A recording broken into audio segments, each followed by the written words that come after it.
everyone, welcome back to Geeks Not Nerds Live. It's the multi-topic extravaganza, the 6th year of the multi-topic extravaganza. We're on our 3rd week. I'm Captain Logan, and introducing my panel for this evening, for the first time in a good long time, it's the real Manos. Hey everybody, I'm back. And Jackson Rasco, the man of 1,000 bandanas. Hi. And muting, especially when you don't want to do it, Steve Baxi. Wait, what? I didn't hear anything. anything. Now he's unmuted. Oh. Right before the call, he was like, I might have to mute every now and again. And he said it in the middle of a sentence. He was just like, every night. I was like, maybe not while you're talking. Maybe but not. Maybe not. But he decided that was, for some reason, the best time to do that. Hi, everybody. Good to see you. Thanks for being here. For the next hour or so, we're going to answer your questions. We're going to answer a lot of pre-written questions on the multi-topic intro video. If you have not left a comment there yet, the link is in the description. Feel free to do that at any time in the next few weeks, and we'll try to get to as many of them as we can. We are on week 3. We'll probably go for 6 to 8 weeks in total. We'll do as many as we possibly can. Rasco, throughout the show, when I ask him to, is going to also grab live questions. So feel free anytime during the show to write a cool, live, interesting question, and we'll tackle it as long as it's not something we've already tackled before. We have not looked at the pre-written questions, so if it ends up being one of those, sorry, person that wrote that ahead of time, life is rarely fair. We're going to go ahead and get straight into it right now. Like I said, we'll answer periodically live questions. Go ahead and start writing those now if you'd like to. Every 3 questions or so, I'll throw one of those out unless we get stuck on one for a while. We're going to do as many as we can, rapid fire as we can. Now, as I said last time, I do know the next 3 questions because I had to look at them at the end of last show. And, oh, there goes Manos. Hopefully he'll come back. Manos, my preamble was just too long. I apologize. So the next 3 questions were kind of heavier, deeper questions. We're going to knock these out as quick as we can. And as always, some of these things might show up as full-blown shows down the road, that things we might want to elaborate on. First question for this evening comes from Chewbacca's Lover. This is a thing that's been really relevant lately in the world of internet critique. What is your opinion on movies being subjective and just people's opinions versus objective analysis where something is definitely good or bad? So the notion that everyone's opinions are simply subjective, not based on anything except for your personal opinion, versus the notion of objective analysis where there are at least some things that we should all be able to agree on. Let's start with Rasco. Let's let Rasco begin with this thick and elusive question. Go ahead, Rasco. Okay, so I'm kind of the mindset where I definitely agree that there is kind of a objective truth, and then at the same time, me being a human, it is impossible for me to be totally objective. Because I mean, we're all people, we all just bring stuff with us to whatever movie we're watching, so I may hate something that you may love, and it may be good or it may be bad, regardless of whether or not I like it. And that's kind of what I keep in mind. And I think with like critiquing film and anything like that, I think that it's important to make sure that you're upfront about what it is that you are giving. Are you giving just like how the movie made you feel? Did you have fun watching it or not? Is that what you're saying, or are you trying to look at it more objectively than that? I think that it's important to be upfront also with what it is you're saying when you say it. Let me ask you this, Rasco, before we jump over to Steve. What does it mean to be objective when we're reviewing a thing? Because that would seem to suggest that there are particular things in fiction that we should, when we all look at a piece, kind of all be able to latch onto and say this is kind of unanimously the case. Well, you know, truth isn't necessarily...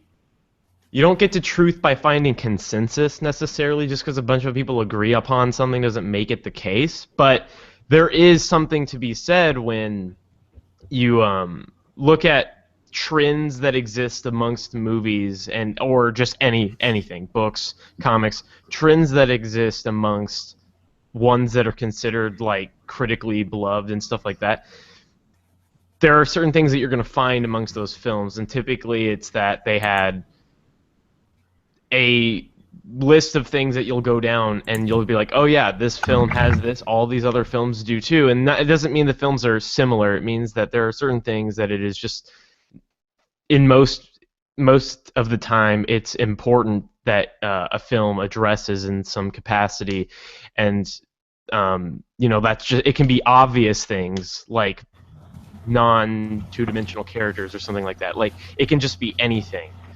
There is a list of things that most of the time, even if people aren't even aware of it, those are the things that they're gravitating towards in any sort of fiction or like, yeah, pretty much. So why don't you weigh in, Steve? So nothing against the person that asked this, but I think this is simultaneously, I really hate this question and I really love this question because I think it has a really interesting answer. People have this weird tendency all throughout existence to want to create false dichotomies, and I don't know what this fixation is, but everyone wants to create a false dichotomy. It's either this thing or it's the other thing. These two things must be separate. Objectivity and subjectivity are not different things. They imply each other, they necessitate each other, they need each other. It's the tension between the two that makes either of them known to us. Science is not objective. It's not. If you think science is objective, you don't know how science works. Objectivity is knowing that something is always 100% absolutely going to be the case. That's not true. If you go to if you go and study science in any way, you can only know something up to like 99 point something or other over and over again. People are not 100% subjective either, because people don't sit there alone in a closet thinking in their head for their entire existence and then dying. They interact with the world. They interact in a social context. And so there is always going to be a marriage of subjectivity and objectivity regardless of what you're doing. And so when it comes to something like art, when it comes to something like film, there is the piece and there's the person, and then there's a dialogue created between those two things. Now, if you like it or dislike it, that is you explaining an internalized reaction. That is subjective. But if you're trying to say whether or not something's good or bad, that is you ascribing something to the piece that's outside of yourself, in which case you're entering a mode of objectivity, because this thing that you say has to be an argument. It has to be a thing that anyone else can understand outside of simply knowing what your feelings are. And so when it comes to any and all art, objectivity and subjectivity have to work together. You can't make a 100% subjective review in the same way you can't make a 100% objective review, because at some point there has to be shared premises between people, and at the same time there have to be some premises that people disagree with. That's what interpretation's all about. And so objectivity and subjectivity, when we create this idea of like it's one or the other, your reviews must be objective or your reviews are all subjective, that's a really weak-minded assumption to make. Because if you just want to roll off all criticism as everything is subjective, then you don't know what you're talking about. And if you want to say your reviews are nothing but objective, then you don't know what you're talking about. Yeah, I certainly agree with all of that, Steve. I think when I going all the way back to the beginning of Who Reviews the Reviewers, one of the things I always said I was looking for with good reviews was objectivity. And I think what I always meant by that, in acknowledging, Steve, what you were saying, and knowing that there's always some degree of subjectivity of yourself that you were bringing to it. We are all who we are with different backgrounds that lead us to the places that we get to. Hi, Manos. We can't be fully objective, but what I'm looking for is open-mindedness. What I'm looking for is the ability to look at a piece of a piece, to look at it as on its own terms, and to, as I've always said a bazillion times, what it is that it's trying to do, whether or not you think that thing is worthwhile, and then seeing how effective you think that it's handling that. And with like looking at stuff on that level, not just simply I like this thing, I don't like this thing. And even if you're backing up that stuff with claims, once you start looking at the effectiveness of a work, whether or not you think that it's pulling off whatever it's set to doing. Is it working? As I'm always talking about, there's still room for debate a lot of the time there. At the same time, I think that there are a lot of things in a piece that are not as open for debate, or that at the very least, if you think it is, you've got to bring more of an argument. You've got to bring some evidence to the argument beyond just, well, that's just your opinion. If somebody says this person walking into this other room that this other person is in is a convenience, is a coincidence, you got to look at the situation and decide for yourself whether or not you think it makes sense that that could happen, and whether the piece realizes it's coincidental. Is it talking about anything with that? Because coincidences in pieces are often a problem. A lot of the time, a thing being a coincidence is not going to be a thing that's open for interpretation. Whether or not it's a problem is then maybe a thing that we can argue about. Manos, do you have anything to add to this discussion that you have hardly heard anything about before we move on? No idea. We're just talking about the difference between, we're just talking about objectivity versus subjectivity in critiquing things. This notion that we've had some folks come in and throw at us some that you know, well, let's all remember that what you're saying is simply subjective. My response tonight is also, and with as much respect for the people saying that as I can muster, my response to that always is, okay, well, if nobody's opinions come from a place beyond just that's your opinion, what is the point of criticism? Why do we have the dialogue in the first place? We can all acknowledge that a thing is subjective without dismissing ideas, I think. And that's why, as Steve said, that's a question that I'm with Steve. I both simultaneously dislike and like that question at the same time. And now we have also reviewed the question. If nobody else wants to jump on, let's go ahead and move on. Rabbit Tears Blog. Here's my question. Okay, shoot. Should DC have done solo movies of superheroes first before doing team movies like BVS and Justice League? Have we kind of responded to this? I think it comes up every now and then. Videos. I feel like we've danced around it with all of this BVS and DC movie talk we've had in the last couple shows. Steve, you want to field this one first? Sure. I think DC starting with a more like Justice League Assembled and spinning out to actually kind of a good idea, because the difference between Marvel and DC when it comes to these characters coming to film is that no one had any clue who Iron Man was until the movie came out. If you just made an Avengers movie, it would basically be like, well, here is a group of B-listers you may or may not have heard of. Watch them fight things. Everyone knows Superman. Everyone knows Batman. Everyone, for a while, knew the presence of Wonder Woman, knew the presence of Green Lantern. You don't need to win people over slowly when it comes to DC's characters, and so starting with Justice League is a pretty good idea. Doing solo movies gives you the advantage of building universes, and so you have to worry about less exposition and that kind of stuff with a collected movie. But DC could have afforded to do that if they wanted to. What we get now is like this weird hybrid of like some solo movies and Justice League. It's all very much like, it's like trying to run an entire mile by simply like cutting through the middle, and it's weird and awkward. But I don't think there's anything wrong with starting with a team film if you're DC. For Marvel, it just would not have been a good idea. Which, as I've said before, is real. I agree with that, and I think it's kind of ironic because Marvel started as a shared universe in comics with characters that crossed into each other and stuff, and Whedon made his first Avengers film about the fact that these people don't make sense to be on a team together, and yet somehow or rather, the Justice League characters, many of them being from different companies that were all gobbled up by DC at one point, it somehow or rather seems to make sense to put them all on a team together first. Yeah. And I think a lot of that is just because a lot of those Golden Age heroes were larger-than-life characters in the first place. And so on some level, they're all kind of big archetypes that are, I don't want to say clones of each other, but that aren't that like would all be on the same page and kind of agree with on everything in the first place. The golden age versions of them. They're not that way so much now.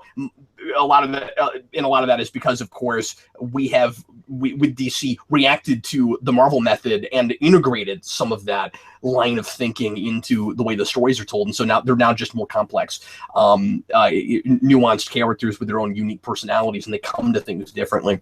Yeah. I don't think the problem is that we didn't start with solo films. A lot of folks have postulated that. I think it's what Steve's saying. It's just too much of a hodgepodge. It's too reactionary to Marvel in the wrong kind of way, trying to have your cake and eat it too. BVS is not a solo film. It's getting the Justice. It's kind of trying to get the Justice League together at the same time as it's doing a team movie. I mean, a team up movie. It's rushing things too much. I think when the DC films were first announced, I think people were worried about the idea of maybe starting with Justice League because they were afraid that we would try to rush too hard to be Avengers, to be able to go up against Marvel's Avengers. And we've ended up kind of feeling like it's a rush job anyway, regardless of not doing that. So I can see the merits in both. I think ultimately the problem has just been not very good storytelling, and not an emphasis on storytelling beyond an emphasis on the commercial nature of the thing. And of course it is a commercial thing, but just, trying to find those things that people really want and throwing all those together as opposed to just telling a story and letting that stuff happen naturally. What do you think, Rascal? I think that no matter how you slice it, there was probably 1,000,001 better ways they could have gone about releasing their movies. So I think this is important. So we look at it as if it's start with a team movie or build to a team movie.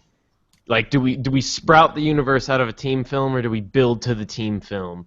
And I think that's getting the question wrong, because there's multiple other ways you go about doing it. You could have done like Batman, Wonder Woman, and Superman movies, and then done like a trio film, and then do Justice League. Or you could have done just like the Trinity film and then Justice League. Or there's like 1,000,000 different ways they could have gone about bringing all those characters together.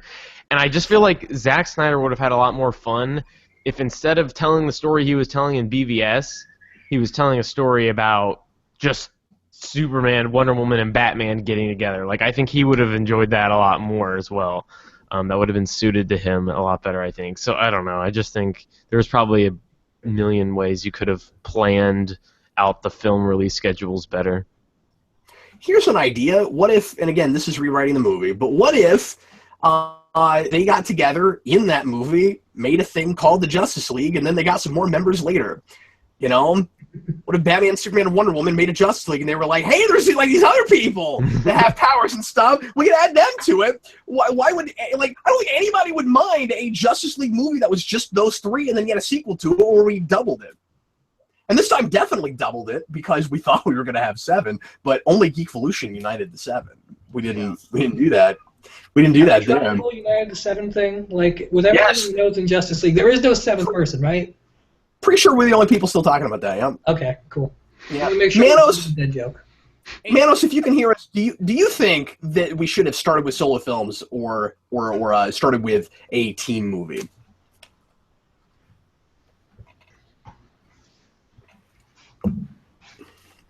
The lag is like he's in Norway.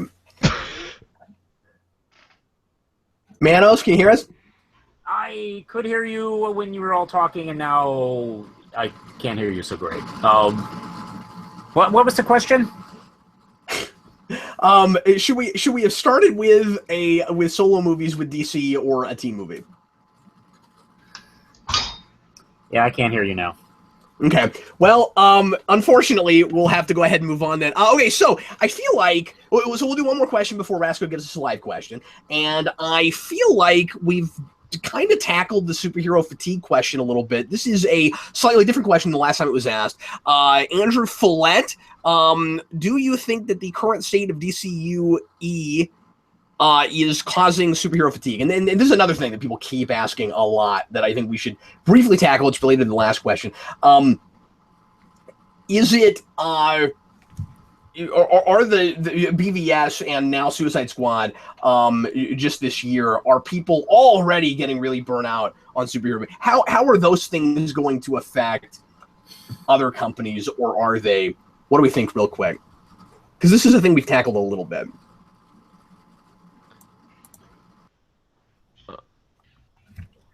Go ahead, Rasco. I think that I don't think superhero fatigue is as big of a issue as like this whole new like cinematic universe concept that every studio is trying to do. I think that the bigger issue lies there, where every studio is trying to make a cinematic universe that comes together when you go see every film. And like from a business perspective, that's like, oh yeah, see, they'll feel compelled to go watch all of it if it's all dependent on each other. Oh, that's if it's like a bunch of continuity. But the issue is, well, then they're just gonna knock out of your movies then, because it's not even worth going to it at that point if you're just gonna watch, like, with some franchises that do it, or like, you know, depending on what Marvel film you're watching, that could have been the case. Like it'd probably be pretty hard to watch Civil War if you'd never seen anything else, but maybe still enjoyable. But isn't that interesting that that's so risky, but we treat it like it's foolproof just because it's worked with Marvel, right? We're like, okay, if you can pull that off, your security is really good now. Yeah. Right? We're like people will try things, smaller films they might not have otherwise, or if you have a movie that doesn't do real great, it's not going to necessarily kill the rest of the brand. But it's such a giant risk, and a great risk to take if you have a good idea, but not just to copy the last guys that managed to do that. And as we've talked about 1,000 times, the thing to remember is that Marvel made Iron Man, and it was a surprise hit, and so it ended up working out that they were able to then initiate the strategy they were hoping to initiate. Yeah. I'm not sure if it's as much a like genre exhaustion as much as it's a formula exhaustion. And Doctor Strange looks like it might have this, which is irritating, but we'll see. The concept of you get your character, you do like some kind of quirky fun adventure, maybe some character building drama thing, and slowly escalate to a threat that annihilates entire land masses. That gets old really quick. As much as I love Age of Ultron, some of those action scenes are really boring. Yeah. Batman vs. Superman would not have been as difficult for me to sit through if it didn't have all of that action. Like it's like easily 45 minutes of that movie's action scenes. And I think that's the issue for people, is that like you've seen one, you've kind of seen them all. It doesn't matter how interesting or thematically deep or fascinating these movies can be. If the story is that predictable, it just doesn't mean as much. I think part of the reason Civil War resonates with people as much as it does is that the movie just kept getting smaller and smaller and smaller until you're in that final moment of Cap and Tony fighting each other. It's about the personal stakes before it's about those global stakes. And Age of Ultron at least still has the personal stakes, but it ends with a big, huge, giant fight with a country that's falling on. Exactly. And I mean, again, Age of Ultron is my favorite superhero movie of all time, but like there's a certain point where like, okay, I know that at the end of this movie the world isn't going to blow up. Why are you constantly trying to make it seem like the world will always blow up? Yeah, that's a great point. Another thing I want to bring up is TV, because I kind of see the superhero fatigue thing potentially being a problem there before it is with films, because we're just trying. You see all these networks trying to cash in on the superhero and comic book popularity right now, as if they're terrified that in 5 years it's not going to be the fad that it is right now. And so we're hurrying up and getting every property we can think of on television. And if more of them were really good, I think that would be a strategy that would make sense. But right now it kind of feels like a land grab thing. Mm-hmm. the land is still there to grab. Let's make as much money on this thing as we can before we have to move on to the next fad. It reminds me a lot of what happened right after Lost, but that was the thing more in microcosm, where you had a whole bunch of shows that suddenly popped up, where it was like a bunch of random mystery things, like the polar bear out of nowhere, and you're like, what is that? And yeah, the What's Going On show. And none of those caught on the way Lost did, of course. And part of that was because that show didn't ultimately work for people once you found out what the heck was going on. So people didn't even trust it, and especially when you're not sure if the show's going to stay on the air. It's like, well, I don't even know if I should if I should give it a chance, because what if it ends? You know, I have this with 4400, where it ends prematurely, and then there's questions that you have that are never answered. And so that's not here nor there, but I'm just saying that I feel like that kind of thing might be happening with superhero stuff, but that's a larger thing. That's a more of a macrocosm thing, and there are at least several that people really like still on right now. But I mean, like, I read something. I didn't read the whole list. I read something a couple weeks ago that was like 57 upcoming superhero shows. I was like, shut up. Like, there's no way there's that many new ones and I'm sure it was counting things that are like in development that are probably never going to actually make the screen. But I was like, good Lord, it's all we do now. And this coming from somebody that loves this, superhero renaissance that we're in now. And I don't want to, I don't want to act like I'm not excited and appreciative that one of my favorite things is but that comes with potentially a lot of problems. It certainly can get stale and old really fast. And that's just a matter of quality before it is anything else. I think part of it's also like a part of you loves that something you like gets popular, and then a part of you doesn't like it because it's no longer as special as it is to you or to that small community. But that's a whole other thing. Yeah. But I think with comics, I like to think of comics as the jealous medium, because it wishes it could be movies, it wishes it could be music, it wishes it could be like a TV show, and so it has to capitalize on its form with panel structures and such to be a very different thing. I think the more commercialized superhero movies that comic books get, the harder it is for those superheroes and those communities that you build with them to stay the way they are. Like, comic books can take risks in a way that movie studios never could, because at the end of the day, you're just publishing it on paper and you're not spending millions of dollars to create a scene. And with the way superhero movies keep going towards this progression of like big action scenes, big explosion, cinematic universes, it handcuffs the comics. It handcuffs the comics to replicate that, and so the superhero fatigue comes not only from here's what all the movies are doing, it's here's what all the movies are doing, and here's how that's supplanting the things about the comics I liked. And so then superheroes as a concept gets more and more exhausting. Yeah, I mean, there's a reason that I don't feel like Marvel's oversaturated. And again, we talked about this, but there's so much story diversity there of different kinds of genres. So like, I'm not feeling superhero fatigue. I'm feeling bad story fatigue, and I just happen to review a lot of superhero fiction, so I'm finding a lot of bad stories in that right now because of a cash-in mentality before a before a good storytelling mentality, before a character-driven here's a concept with a character that's really interesting, and let's see what happens to that person, tell an actual story. Let's go ahead and get a live question from Rasco. Go ahead. Okay, this is from Bobby Singer. For those of you who have read Peter David's Amazing Young Justice run, what are your thoughts on Slobo, the most underrated character in all of comics? Okay, I don't know what that is, but before we get to that, I just remembered there was something I wanted to tack on to something Steve said a minute ago. Steve, you were listing all the things that comics want to be, like they want to be movies and they want to be music. I liked that one a lot. If you're Brian Michael Bendis, they want to be novels. I just feel the need to throw that. I think that's an important thing to say. If you're Bendis, they want to be Slobo? What is that? So Slobo is Peter David created him. He is basically a teenage clone of Lobo. He's basically the Superboy version of Lobo. I think for a while he's called like Little Lobo. He's got a very long history of like breaking out of a facility and then eventually joining like a Young Justice team and like fighting from Darkseid and stuff like that. He's a really great character. He doesn't show up in Young Justice until like halfway through that run. I don't think he shows up until like issue 20 or 30 or something like that.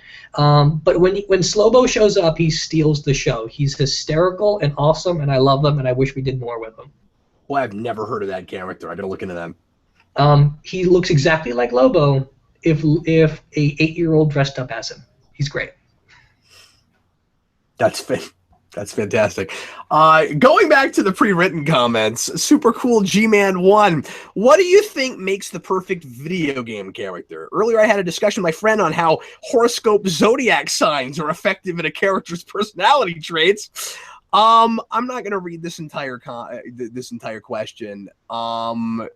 But basically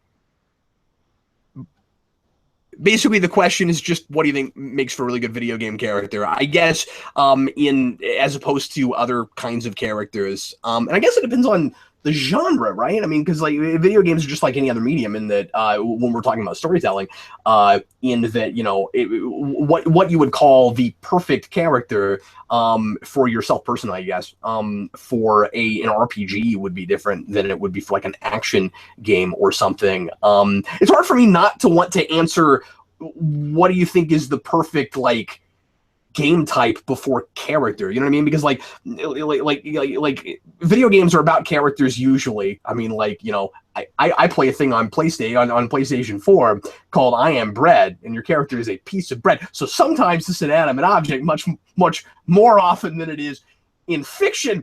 And that wasn't telling a story. It was just about me trying to get to a toaster getting toasted. But like you know, you have some sort of a protagonist and you're trying to get to a goal, and it's like second person view. You are the person trying to do the thing. So so video games always have a character. But I feel like if it's a narrative game, that's an easy question to answer. It's just like it is for anything else. Give me a compelling character that, you know, resonates with me in some way. But as far as other games that aren't narrative driven, I don't know. I'm not sure how to answer that question. What do you guys think? I agree with you pretty much that, yeah, like the same things that create a compelling character in a book or on screen are the same things that'll do that in a video game. But I also think that maybe some sort of interesting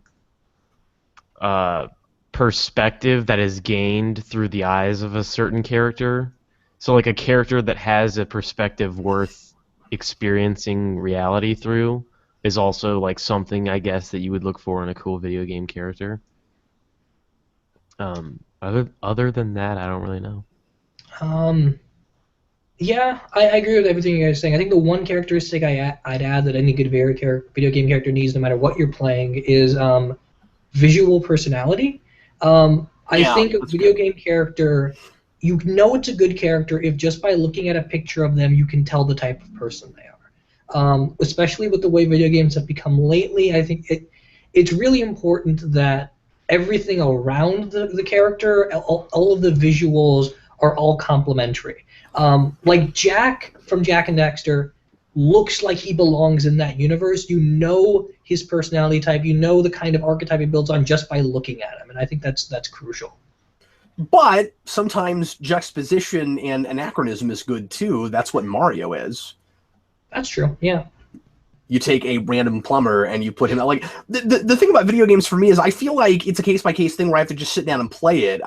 You go back to the early mid-'80s and you've got Mario and you take one look at that, you're like, what is that? And why would you make that? It seems so counterintuitive. Like, why would you make that after so many like space shooters and stuff? Why would you just have a dude that's a plumber walking around a mushroom kingdom? I don't understand. It seems like video games are a place that almost from the get-go get away with, before anything else does, mashups and hodgepodges and surrealism and stuff that putting things together to create a unique world that would not otherwise go together on their own. So you're right. I mean, a visual consistency You do have that with those games. But you take one look at that character, and he doesn't belong in that world. That's the point. He came from another one.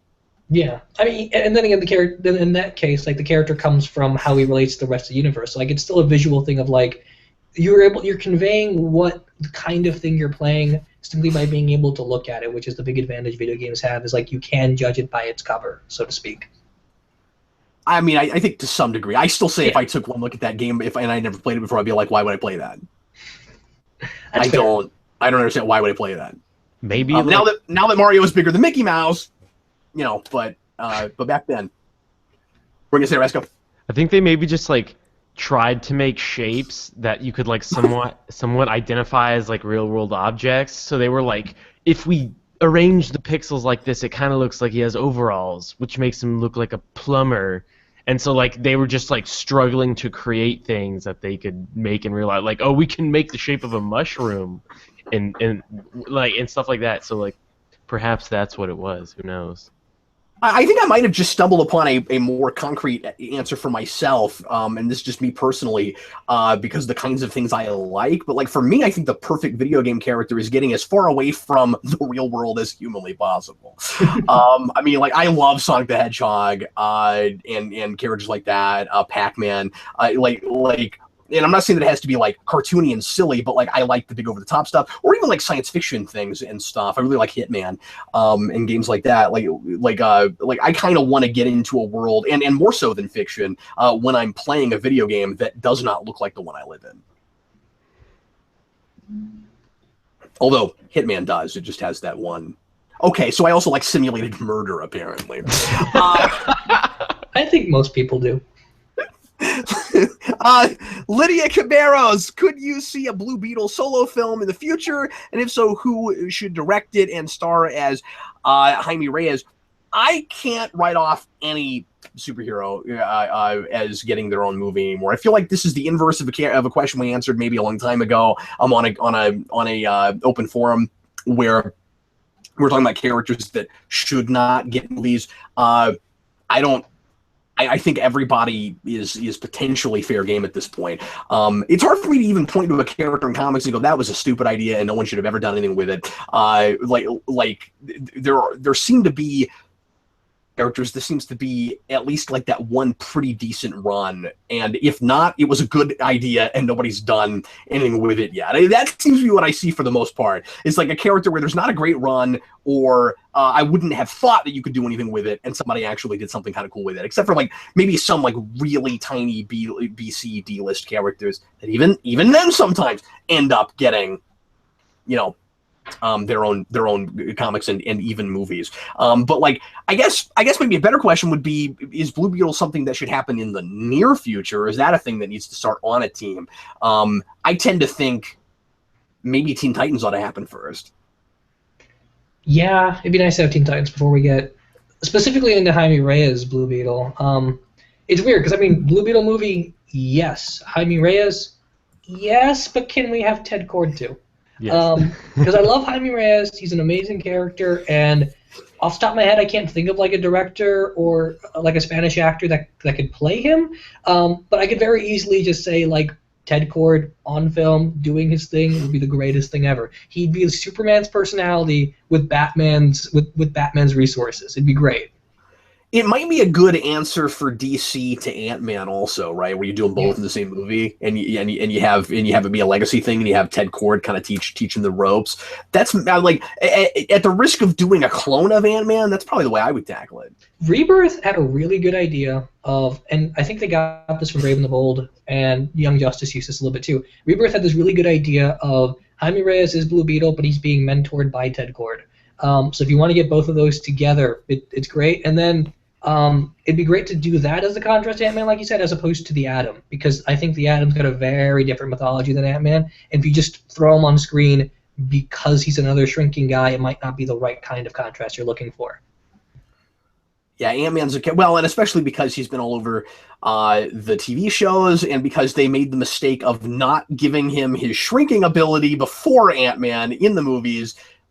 What a preposterous thing. That ends up making Ray Palmer look like a ripoff of Ant-Man when you have had him on screen for at least a season, if not two, before you finally got to his shrinking.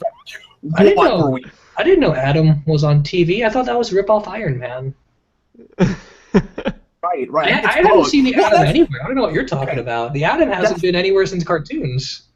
That's because you don't watch the show that's really not good that I end up having to review because no one else will take it. It'd be hilarious if Edgar Wright got to make an Atom movie.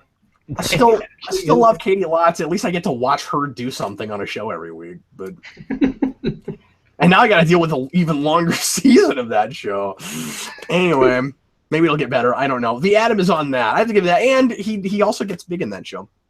So that also looks like a ripoff of Civil War at that point. Yeah, that was a double whammy, right? Like, it looks like they rip off Iron Man, which they kind of do, and then they're not ripping off Ant-Man, but maybe the reason they're doing it when they're doing it is because Ant-Man happens, so then they are.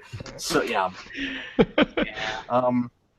Boy, what were we thinking? That's so counterintuitive. Anyway. Okay, I'm gonna read this question. We have already kind of talked about this today already, but we can maybe this is kind of a more specific thing inside of a question we talked about already. I promised I would read every question, so I will read the question. Mush Media, what do you think about personal taste clouding your critical judgment in a review? Should it be prevented completely, or should some bias always be present since it's still your review? We have really kind of touched this already today, and I think what Steve was talking about kind of clenches this if we all agree with it, which is you're going to have some bias. There's no way around it. We are all who we are, and your past is not the same as other people's past. That leads you to why you have the experiences that you have. Does anybody want to say any more about that before we go on? We kind of have done this already. Okay, Rasco, give us a live question, please, sir. All right, this is from Michael McAllister, and I don't actually know if he actually intended this to be a question, but it was a question, so I'm going to use it. I wonder why Marvel never releases any big games based on the movies. How come the Arkham games are the only big superhero games? And Telltale's Batman. Where is the Civil War fighting game?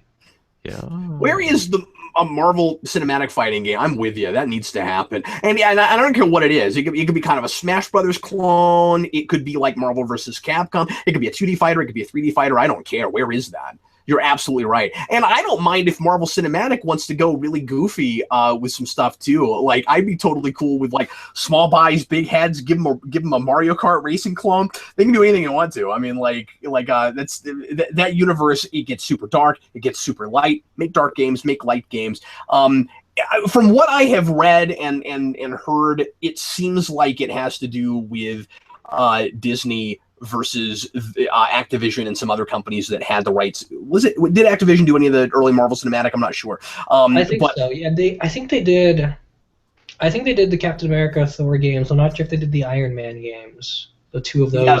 Was it they who did the kind of Arkham clone for Captain America? Yeah. So I don't know why Disney is not taking more advantage of it. I suspect that it had a lot to do at first with Disney Affinity, which is amusing because that's now in the grinder. It's done. They're putting it to bed. So I imagine we'll see more stuff after that. I mean, we're getting the Lego Marvel games. That's about all we've got right now. And, well, J-Man brings up a good point of we're getting a Spider-Man PS4 game. How much of that has to do with Sony? And will that potentially lead to more Marvel Universe games? I don't know, though, because it's not Marvel U at all. Yeah, it's hard to say. Like, even though it's Spider-Man, it's not that version. So, yeah, it's tough to say. Alliance 3, just saying. Boy, it sure feels... What I would love to see happen would be for Disney to get their Disney Interactive or whatever they farm out, because Disney farms out to a lot of video game companies, too. Go back and retroactively give us some games for previous movies that could really warrant one, and not like obviously crappy tie-in games. Those movies are out now, so you can do anything you want to with them, and you don't have to rush them. But really take your time. Like or hate the Ant-Man movie, there's a video game there. Yeah, why is that not a video game yet? Yes, right? Yeah, precisely. I think Winter Soldier would have been a wonderful game. There's a lot of cool stuff, imagery and stuff there.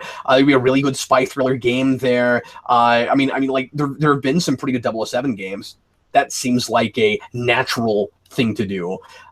Make it like how about a first person shooter based on Winter Soldier? Oh my god. The greatest idea anyone has ever had. I'm just going to sit here and keep pitching things to Steve. It really helps my ego and inflates it. Dude, just do Splinter Cell set in the 70s with Bucky. It would be the greatest thing ever. One thing I've been thinking about lately is, and this might be, it's possible that licenses could make this a complete impossibility or an absolute nightmare, but I would love it if the Pop figures could get a video game with a lot of licenses that they have, and have a fighting game or have even like some kind of a beat 'em up or something. It'd be really funny if it was based on what they're limited to with the Pop figures. Because I don't know if you know this, but but Marvel and it seems like Disney at large, because the Star Wars ones don't have this either, and or have the same problem. And I haven't gotten any of the just straight up Disney licenses. Like I wanted some of the Roger Rabbit figures. I don't have those, but but like both the Star Wars and the Marvel figures, they can only make bobbleheads because for whatever reason they can't get the rights to make vinyl figures. So they have vinyl for everything else, but for other licenses they get, they're just bobbleheads. And wouldn't it be hilarious if you had a fighting game where all the Marvel and Disney characters were bobbleheads? Remember, you hit them in the face, they just like shook a lot. But then the vinyl figures didn't have that problem. Oh my god, that'd be so much fun. Anyway, so I want to see like a 200 character fighter that's Pop figures, because you could do that. Like you basically just be using the same model over and over again. It'd just be a different paint job, and like maybe you could give them DLC for the new waves of Pop figures that come out. Exactly. Yeah. Who doesn't want that? That'd be great. People that don't like Pop figures, but I do, and I think that'd be great. Anyway. All right, let's go back to the pre-written questions. We've got another, looks like 15, 20 minutes or so. We're doing well. Yavier76, do you think that modern... I wish everybody would put a quote, some kind of a quote, just because I love air quotes. Like every time everybody that writes a question, this is not a prerequisite. If you want to write a question, you must put quotes in there somewhere. Do you think that modern comics use continuity more to their own disadvantage than for the benefit of the story? Oh boy, this is one of those questions that I could just go on forever and ever about. We've, I think, done maybe a GNN on this before. But yeah, I want to hear Steve talk about this first.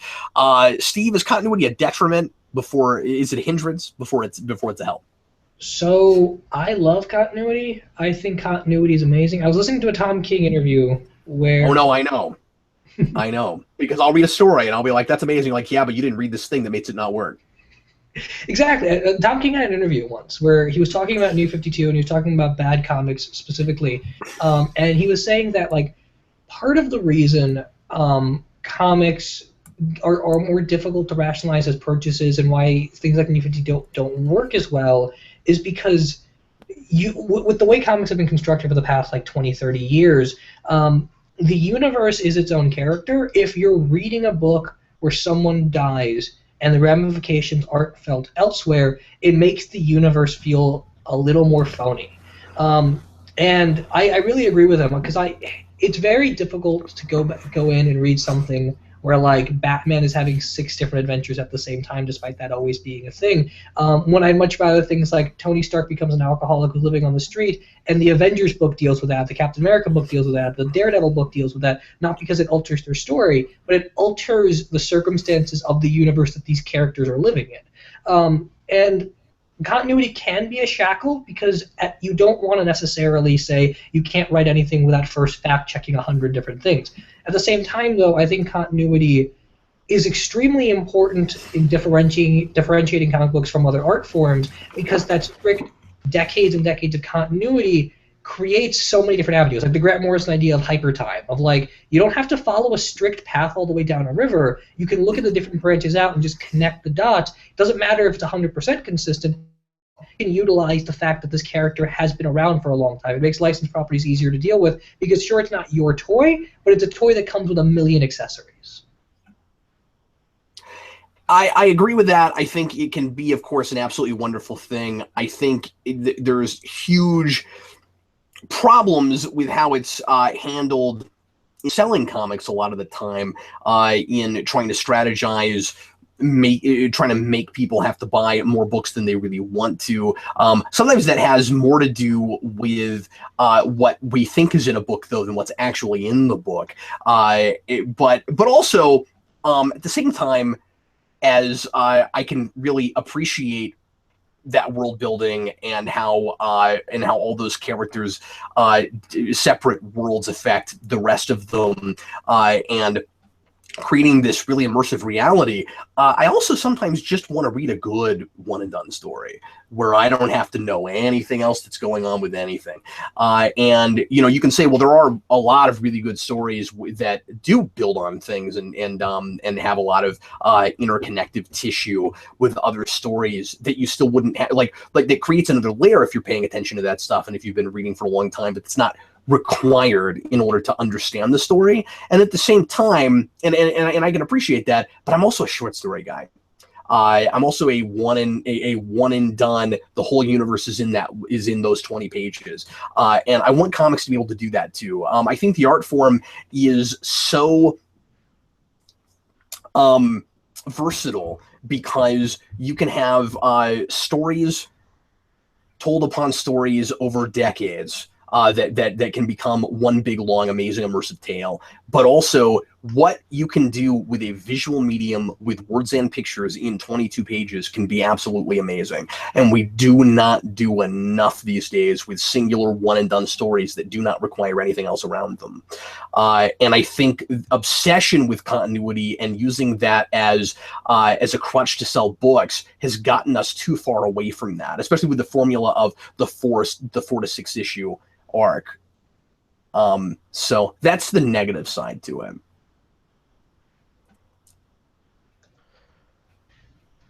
I Some think of the negative side. I think that continuity becoming like continuity holding you back only becomes a problem when it's actually happening, right? It's not like an inherent thing that's always going to happen. I do worry sometimes with things like specifically Star Wars, just because like if only one medium of Star Wars can be successful and good, I would want it to be the movies. And sometimes I worry that like far down the line, someone will have a great idea for a Star Wars movie that they can't do because of established continuity now with some of the new comics that they've been releasing in other books. And that's always kind of bothered, and like that worries me. And maybe that's never an issue. But it always kind of scares me that could potentially happen someday. I don't know. That's almost I think a separate issue, isn't it? Like that's a problem with continuities, with a continuity that is affecting different stories between different mediums. Yeah, and it's just a very specific continuity. And then I don't know. I agree though, Cap. Like I also appreciate stories of different sizes. Like I appreciate very small, quick stories as well as long, as well as other really long form storytelling. I think that I always relate movies specifically back to art, and I always say like there's different size canvases for like painting and stuff like that, and they can all be interesting. Like a giant wall-to-wall painting can be just as interesting as a tiny little like inch by inch square, and it's a matter of how you use the space that you're given. So I don't know. I'm for continuity, but also for non-continuity.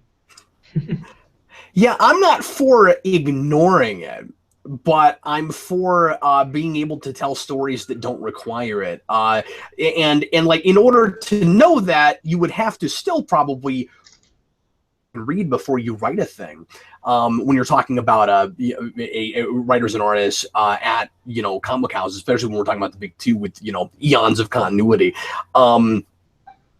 This is a thing I feel like we should bring up. Everything Geek, aka Hawkflame, in the comments says, I think a problem with continuity is how do you keep everything straight? Absolutely. I think sometimes we just throw caution to the wind and we don't even try. We're again, commercial nature of it. Well, Batman's popular, we're gonna have 4 Bat books. Who cares if one writer isn't looking at the other writers? Well, yeah, you can't have your cake and eat it too. What Steve is describing as continuity is what is so great about continuity is only working if everybody is cooperating. It's a tough thing to balance for sure. Like, one of the things that annoyed me so much when I was reading the Gillen Iron Man run after Man Fraction and initial Scott Snyder after Morrison is that both of those writers saw endings that have a direction and then deliberately ignored them to put the character back where they wanted without any story reason whatsoever. The biggest problem with Bendis Iron Man is that he's completely ignoring everything Tony went through right before then just to tell his story. And so, fine, tell your story. If it's good, whatever. But clearly there was a sequence here, and you destroyed it, especially for a character like Iron Man, whose whole shtick for 30 years was every writer is advancing the character and not regressing them for the sake of putting their name on it. Well, and yeah, you're right, and that gets so sticky, right? We're like, we want different writers to be able to build on what happened before. Like when we talk about, when each of us that likes Batman talks about our definitive Batman or how we see that character, Batman is supposed to be this. You have to always keep in mind that we're not talking about one person's interpretation of it. We're not talking about one writer who created and continued this character forever. It's not. I've lost the name of the rabbit that does martial arts. Help me out. The rabbit in comics that the same guy's been writing forever. Usagi Jimbo. It's not Usagi Jimbo. It's not been the same guy all along. It's not Savage Dragon. It's not been the same guy all along. It's collaborative. And when you put all those guys together, you get Batman, but you have to take certain people out, add certain people back in for whatever the Batman is that you're reading right now. And that's with pretty much your singular continuity. Even when you get into like side things where you have like a different universe that's out of continuity, that Batman is still influenced by all that stuff, but it's still more of one person's interpretation of Batman. I prefer the 80s where things were a little bit looser, at least with DC. Where you could have somebody like Miller come in and do Dark Knight and it be its own continuity, and no one was even really questioning what the continuity was until they read it and went, oh, this couldn't possibly be in continuity. I wish we did more of that kind of stuff now. I wish we could just have a story and then decide, well, I mean, it's sticky, right? Like, decide retroactively unless it's already affecting books right now. If the thing is in continuity or its own thing. I think Ultimate Comics really had the right idea, and I don't know why we can't have 6 of those going at the same time.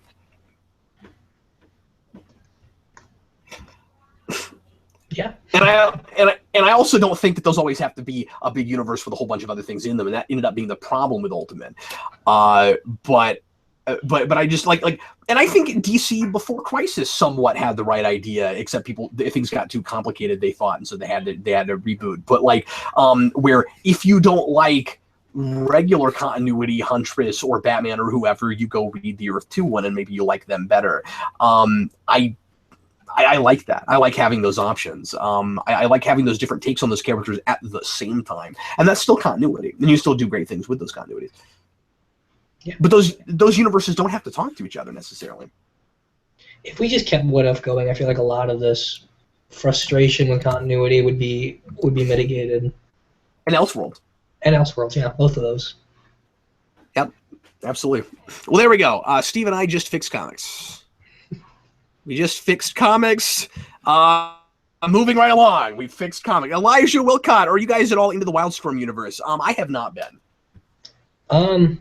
Wildcats 3.0 by Joe Casey's amazing. I know nothing else about Wildstorm or that whole universe, but I'm sure Eric would have loved to field this question. Yes, he would have. It's too bad that he's not here. He's out making money right now. He's not able to be here tonight. Okay, let's get one more live question, and then we're gonna call on anything. Okay, this is from Sid Part 2, actually. Sid Part 2! How you doing, man? Good to see you live, or good to be seen by you live. What are some of your favorite fan theories? Any franchise, the kinds of things that you personally consider canon? Wow. Okay. So first of all, I don't do the headcanon thing. I think that there are official canons that are usually pretty indisputable, and that you can argue about the frustration of the things that you wish were canon. And it's fun to say this ought to be, for instance. And I guess I have to say my favorite fan theory is one of my own, because I'm narcissistic. It's a thing with Star Trek and Enterprise, and now it gets very complicated and ridiculous when we get into the Abrams movies. But it has to do with how that show, how Enterprise, cannot be a prequel. It has to be a sequel that takes place in the past. And then we did the Abrams continuity, and we had that. We have that comes right out and says, "Thank God that it's a sequel that takes place in the past." I still wish that continuity would tell us whether or not we paved over continuity, or if we went to another universe, because if we definitely went to another universe, it would solve a multitude of sins. But I digress.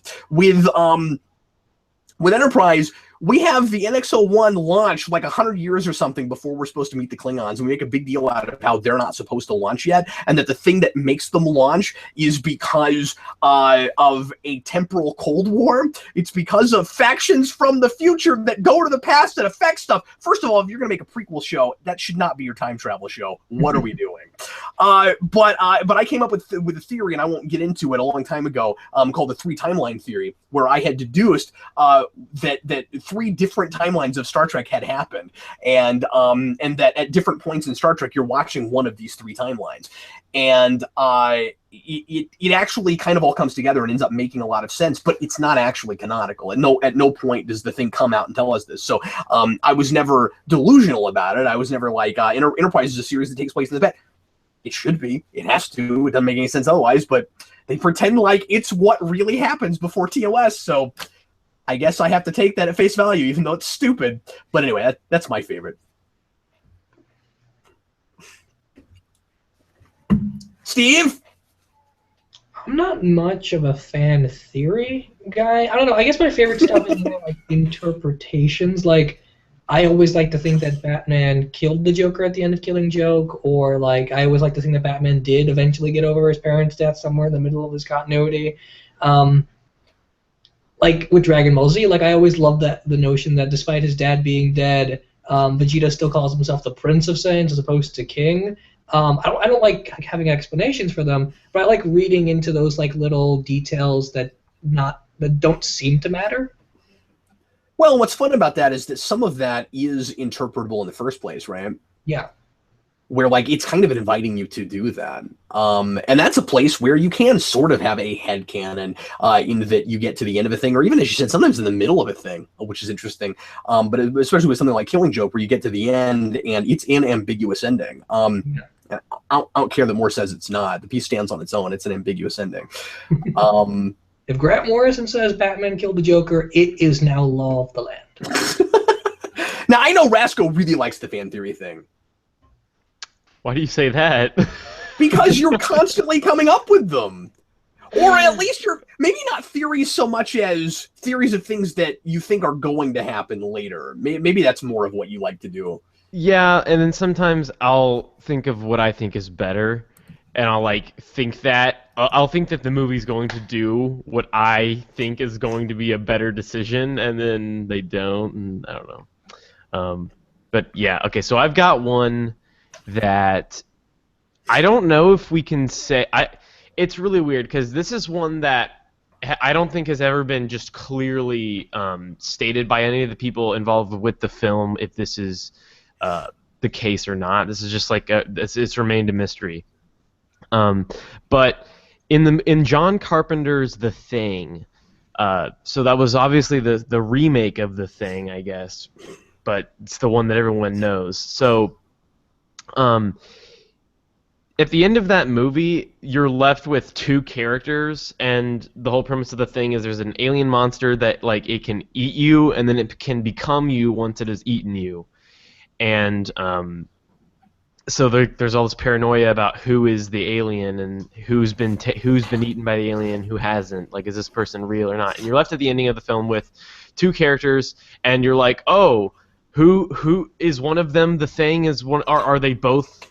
Are they both fine? And it's the whole ending. It seems really ambiguous, but there's a subtle hint that clues you in that actually, no, you're literally watching events that prove that it's not ambiguous if you just pay attention to the specific actions of the guys at the ending of the movie. So earlier on in the movie when they're trying to fight the thing, they create Molotov cocktails where they take beer and then they pour it out and then they put some gasoline in it and they put the rag in it and whatever.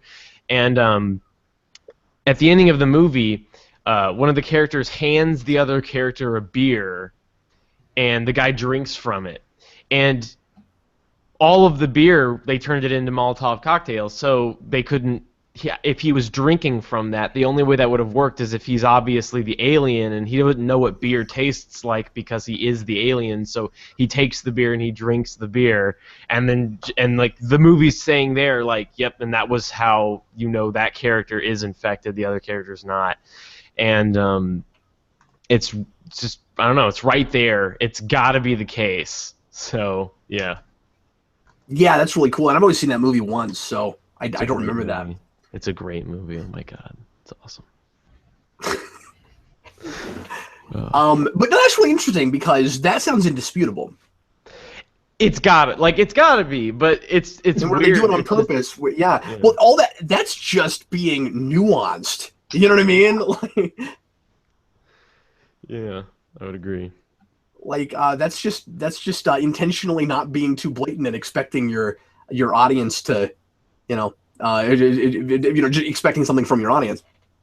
Yeah, it's literally the perfect ending, I think, to that movie too. If you consider that to be canon, like it's the perfect ending.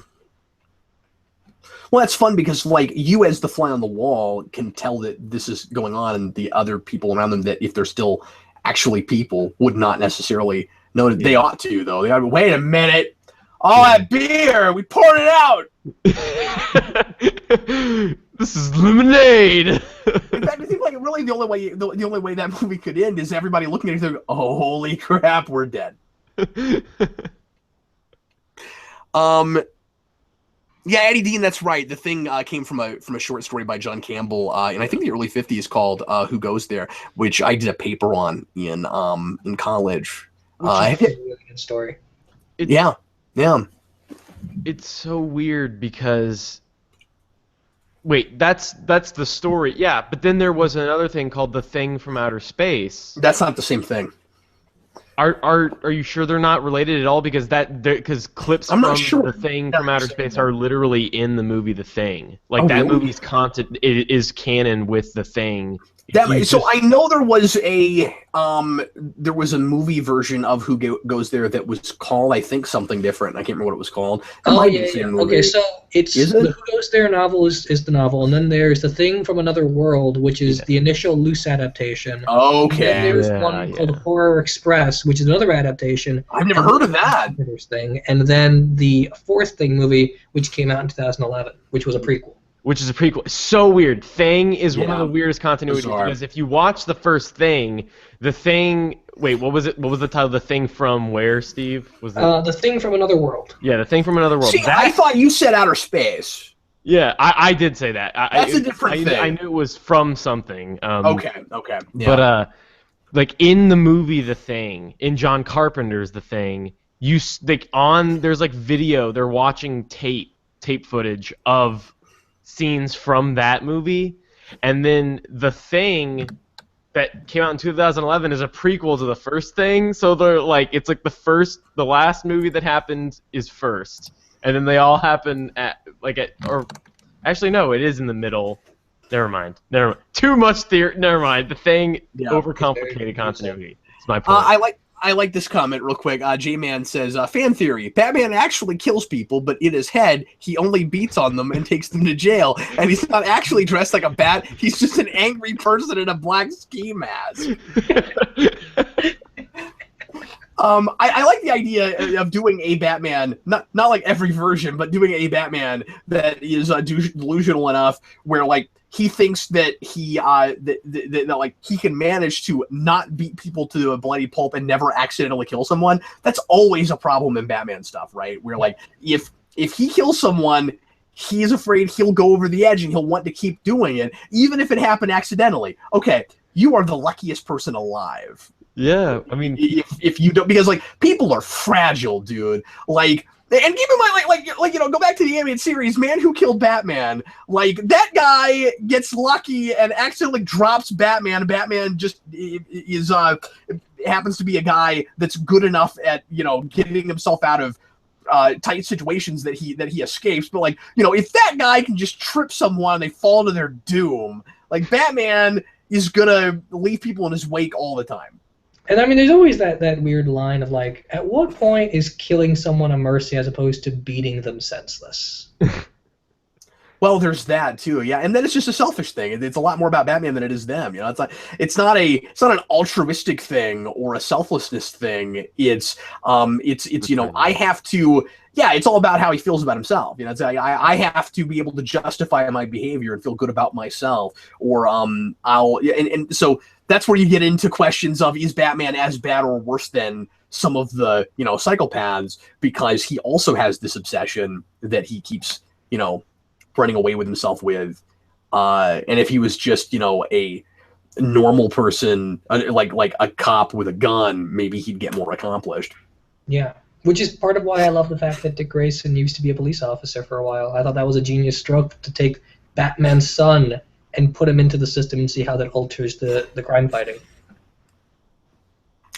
Well, folks, we are all out of time, so that's going to be it for us tonight. We will be back with you next Sunday night at 8 Central for some more multi-topic extravaganza fun. And so feel free to run in and ask some more questions that we will try real hard to get to as quickly as humanly possible.